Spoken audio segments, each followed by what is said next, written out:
بسم اللہ الرحمن الرحیم باب ما جاء فی الخطبۃ علی المنبر۔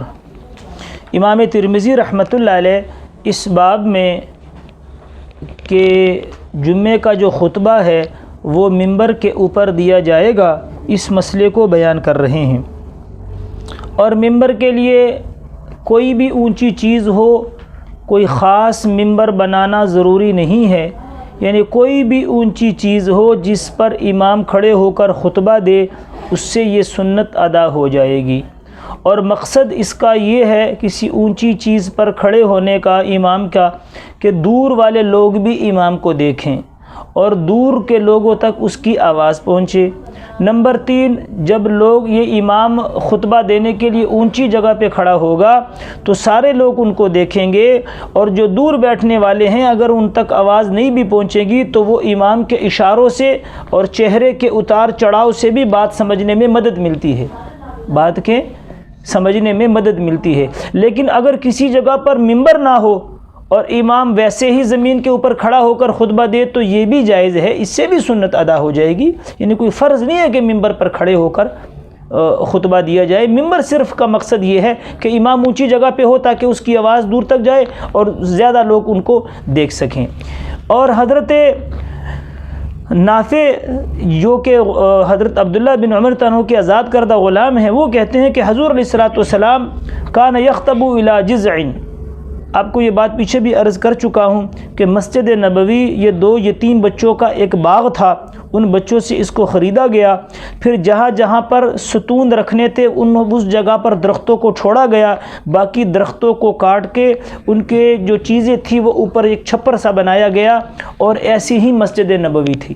تو جہاں پر حضور علیہ الصلوۃ والسلام کا جو محراب تھا اس کے پاس بھی ایک ستون چھوڑ دیا تھا، یعنی ایک درخت کو وہاں چھوڑ دیا تھا۔ اس کے ساتھ حضور علیہ الصلوۃ والسلام ٹیک لگا کر جمعے کا خطبہ دیا کرتے تھے۔ پھر جب لوگ بڑھ گئے تو صحابہ کے مشورے سے حضور علیہ السلام کے لیے ممبر بنایا گیا تاکہ آپ علیہ الصلوۃ والسلام ممبر کے اوپر جلوہ افروز ہوں اور زیادہ لوگ آپ کو، دور والے لوگ بھی جو ہیں وہ آپ کو دیکھ سکیں۔ فرمایا جب ممبر بنایا گیا تو حضور علیہ الصلوۃ والسلام جب ممبر کے اوپر بیٹھے تو اس تنے سے رونے کی آواز شروع ہو گئی، اور بعض روایات میں آتا ہے کہ وہ ایسے چیخ داڑے مار کر رویا کہ سارے مجمع نے اس کی آواز سنی۔ اتنے داڑے مار کے رویا وہ تنا، بے جان چیز، کہ سارے مجمع نے آواز سنی۔ پھر حضور علیہ الصلوۃ والسلام نیچے تشریف لائے، آپ علیہ الصلوۃ والسلام نے اپنے سینے سے اس کو لگایا۔ حن الجذع حتی اتاہ فالتزمہ فسکن، کہ حضور علیہ السلام نیچے اترے، پھر آپ نے اس تنے کو اپنے سینے سے لگایا۔ پتہ نہیں وہاں پر کچھ الفاظ بھی آپ نے کہے ہوں گے۔ بعض خطبہ کہتے ہیں کہ حضور علیہ السلام نے یہ فرمایا کہ تو نہیں چاہتا کہ تو جنت کا ایک درخت بنے، لیکن یہ خطیبوں کی باتیں ہیں۔ یہاں باب کے اندر حدیث صرف اتنی ہے کہ حضور علیہ السلام نیچے تشریف لائے، آپ نے اس تنے کو اپنے سینے مبارک سے لگایا، پھر اس نے رونا بند کر دیا۔